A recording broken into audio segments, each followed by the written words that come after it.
Imagine returning home after a 2-month work trip only to find your house completely renovated. As you try to unlock the door, the key doesn't work, and a stranger with their children inside opens the door. You attempt to enter, but they prevent you from doing so, and they call the police claiming that you are trespassing on their legally owned property. How do you feel? Shocked? Devastated? And to make matters even worse, the police arrive soon, and they too accuse you of trespassing. Sounds crazy, huh? But unfortunately, this scenario has become all too common in many Western countries in the last few years due to a crime called home title fraud. However, the situation in Canada is particularly severe. A remarkably growing number of Canadians have fallen victim to home title fraud in the last 3 years, or to its sibling crime called mortgage fraud. It might sound utterly crazy and unbelievable, but people are deprived of the houses they have lived in for years because of this crime. It's done in a very legal way, and therefore you have to spend months, if not years, in courtrooms trying to get your property back. And keep in mind, it's a very costly process, often requiring the services of lawyers and other professionals. But how is it even done? Is there any way to protect yourself from this fraud? If there is, then what should you do? Watch until the end to find out the answer. Home title fraud is one of the fastest growing crimes in the country. Dozens of cases being investigated. Homes sold or mortgaged without the real owner's knowledge.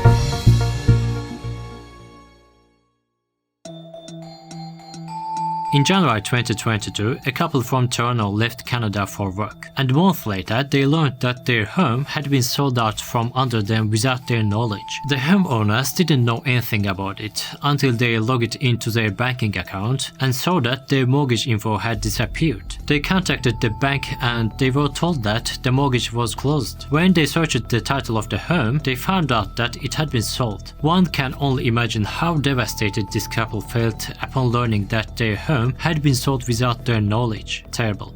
I'm going to explain how the couple's house was stolen.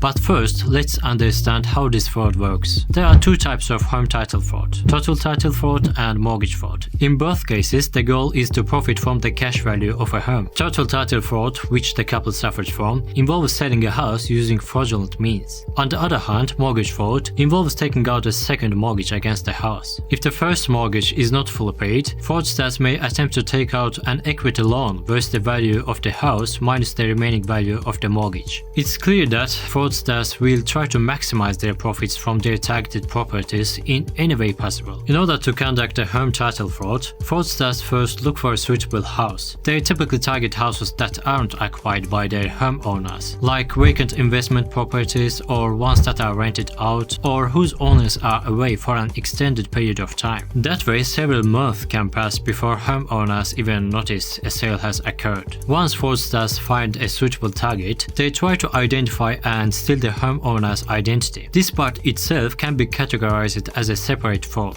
identity theft. Fraudsters can commit identity theft through various means, such as obtaining personal information, using phishing emails or phone calls to trick people into providing their personal information, or hacking into computer systems or databases containing personal information, and so on. Once fraudsters obtain the identity of a homeowner, they forge their identity. Then they hire actors to pose as the homeowner. This way, fraudsters gain control of a home's title and use it to obtain a mortgage, sell the property, or take out a home equity loan. Again, the aim is to get the cash value of a home. After that, a mortgage or a sale happens very quickly. With regard to sales, fraudsters typically accept the first reasonable offer they receive and leave before their actions are discovered. They are very cunning. After a sale, the money is usually moved out from their fraudulent bank accounts within a week. Real homeowners may not realize what's happened until they receive a foreclosure notice or discover fraudulent activity during a title search. In the couple's case, when they were away, they rented out their home and new tenants moved in. The tenants used fake IDs to rent their home, and later others with forged IDs of the couple impersonated them to sell their house. As simple as this. But make no mistake, title fraud is essentially a financial crime, which means that fraudsters don't necessarily have to physically enter a property in order to carry out their scheme. In fact, in many cases, they do not even need to hire fake tenants in order to gain access to a property. One of the main factors contributing to the increasing prevalence of title fraud in Canada is the high cost of real estate. Real estate values in Toronto have risen significantly over the last 3 decades. The average home in 1996 2006 cost $198,000 Canadian dollars, while last year it was $1.2 million Canadian dollars. It is huge money. Fraudsters make millions of dollars by illegally selling just a few houses, and therefore title fraud is one of the frauds with the lowest risks and the highest rewards. COVID has also played a big role in the surge of home title fraud. It partly has to do with virtual real estate transactions becoming more commonplace due to COVID. It's harder to spot an imposter homeowner if you never meet them in person. And also due to travel restrictions during COVID, many homes remained unoccupied for an extended period of time, making them easy targets for fraudsters. Okay, we talked about how this fraud scheme works and why it's on the rise. Now let's talk about the most important part: what you should do to protect yourself from being a victim of home title fraud. First,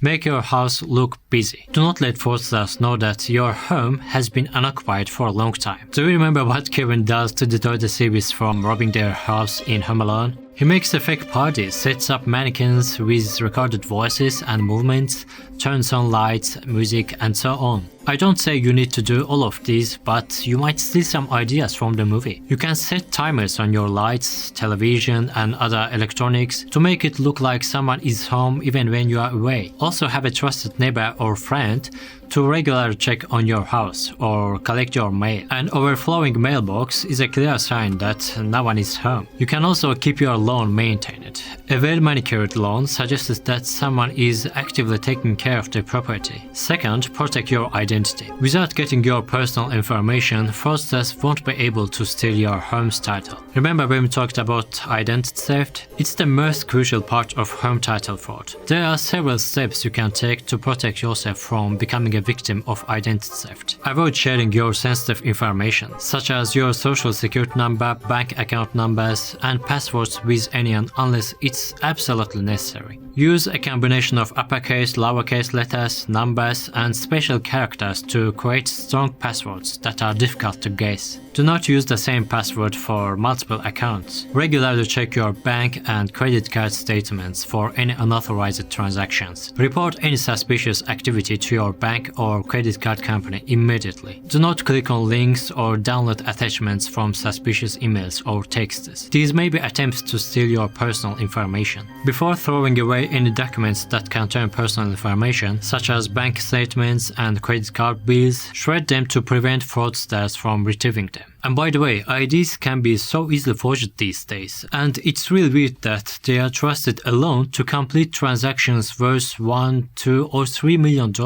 Anyway, finally, get title insurance. Many people who have owned their homes for years don't have it, but it's very cheap to afford. It typically costs owners between $800 and $1,200, and it's a one-time fee. But it does not protect you from home title fraud. The court process to restore your home ownership is a long one, and title insurance will cover all of your expenses, such as the services of lawyers and other professionals, until you re-establish your title right. But the question is, should people be left alone to deal with all this mess? The mess that's been created because of the recklessness of bank employees, real estate agents, and lawyers who handle house sales. Shouldn't the government intervene in such fraud cases and alleviate the financial and psychological harm inflicted on the victims? I mean, we are talking about Canada, a country known for its robust social infrastructure and its commitment to supporting its citizens. Instead, Canada's justice system is hesitant to prosecute fraud, which not only fails to discourage fraudsters, but also places the burden of recovering their losses on victims if offenders refuse to reimburse. Moreover, there seems to be a lack of political and institutional will to tackle financial crimes in a systematic and sustained manner. The government prioritizes violent crimes over financial ones and claims to lack adequate police resources to deal with fraud cases, which experts say is one of the primary reasons why the number of fraud cases has risen significantly while the number of solved cases has decreased. It's extremely concerning that Canadians reported losing about $460 million to fraud last year alone. However, what's even more concerning is that in Canada, only 5 to 10% of fraud cases are reported, meaning that the true extent of the problem is likely much larger. Even when cases are reported,